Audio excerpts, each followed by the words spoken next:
Welcome, in front of me is DELL Latitude 5400, and in this video I will show you how to scan QR codes using this device's web camera.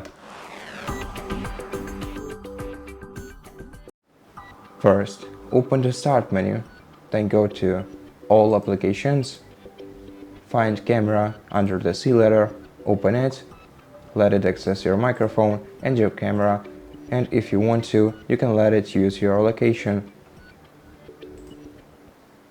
Then select the last option right here, which is the barcode scanning, and don't forget to open your camera manual shutter in order to scan your QR code.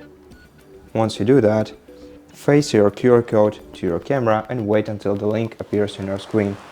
Then you can click the link and select the web browser you want to use to open it. And we got transferred to the resource which I wanted to open using this QR code. And that's it. Thank you for watching this video. If you liked it, consider subscribing to our channel, leave us a like in the comment below, and I'll see you in the next one.